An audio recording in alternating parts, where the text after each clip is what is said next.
ہل fort palace, جسے reads hotel کے نام سے بھی جانا جاتا ہے، ایک شاہی محل ہے جو نوبت پہاڑ، حیدرآباد، تلنگانہ میں واقع ہے۔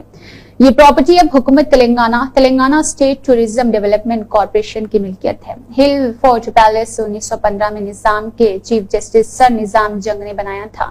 محل کا تعمیراتی انداز ٹرینٹی کالج کیمبرج سے متاثر تھا، جہاں اس نے تعلیم حاصل کی۔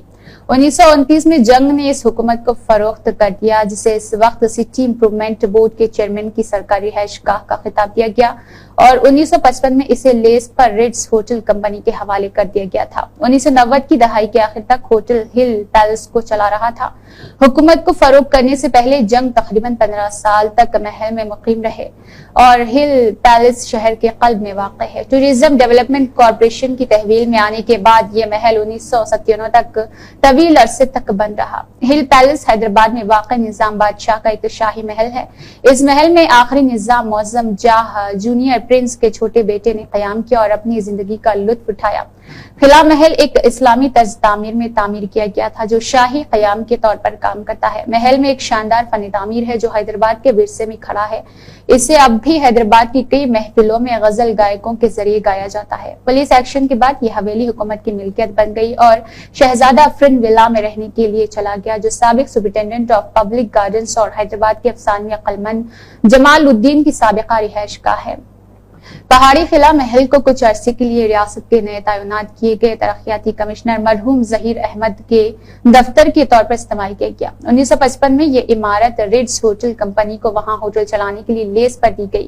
کئی سالوں سے ریڈز ہوٹل حیدرآباد کا سب سے جدید اور بہترین ہوٹل تھا۔ اس نے اپنے پرانے لفظ کی دلکشی کو آخر تک برقرار رکھا اور بہت سے پرانے زمانے والے بھی زیادہ جدید ہوٹلوں کی بجائے وہیں رہنے کو ترجیح دیتے تھے جو بعد میں شہر میں آئے تھے۔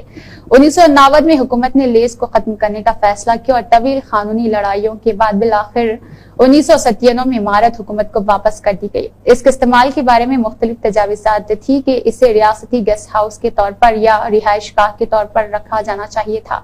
وزیر اعلیٰ آخرکار اسے ہیریٹیج ہوٹل کے طور پر چلانے کا فیصلہ کیا گیا۔ اس مقصد کے لیے بین الاقوامی کنسلٹنٹس کا تقرر کیا جا رہا تھا تاکہ اسے چلانے کے لیے پرائیویٹ پارٹی کا انتخاب کیا جا سکے۔ یہ عمارت اب تقریباً 96 سال پرانی ہو چکی ہے اور اتنی تاریخ کی گواہ رہی ہے اور اس نے بہت سے افسانے اور کہانیاں تخلیق بھی کی ہے۔ امید ہے کہ اس کی تجدید اور دوبارہ استعمال سے پہلے انہیں ذہن میں رکھا جائے۔ عمارتیں افراد کی طرح تبدیلیوں سے گزرتی ہے۔ فرق صرف یہ ہے کہ جہاں افراد کے پاس زندگی کی ایک محدود پٹی ہوتی ہے، اگر مناسب طریقے سے دیکھ بھال کی جائے تو عمارتیں طویل عرصے تک چل سکتی ہیں۔ اس لیے ایک پہاڑی قلعہ پیلس کو اپنی کیریئر کے اگلے مرحلے میں لمبی اور خوشحال زندگی کی خواہش کرتا ہے۔ تزئین آرائش کے بعد ہلٹن حیدرآباد پیلس بننے جا رہا۔ ڈیولپرز نئی ترقی کے لیے lead India green building certification حاصل کرنے کا منصوبہ ہے۔ آج ڈھانچہ خستہ حال ہے اور اس کی بحالی کی فوری ضرورت ہے۔ 2022 میں ایک ماہر کمیٹی پیش کی گئی تھی اور ایک PIL کے فیصلے میں ہائی کورٹ نے ریاستی حکومت کو محل کی بحالی کا کام شروع کرنے کا حکم دیا تھا۔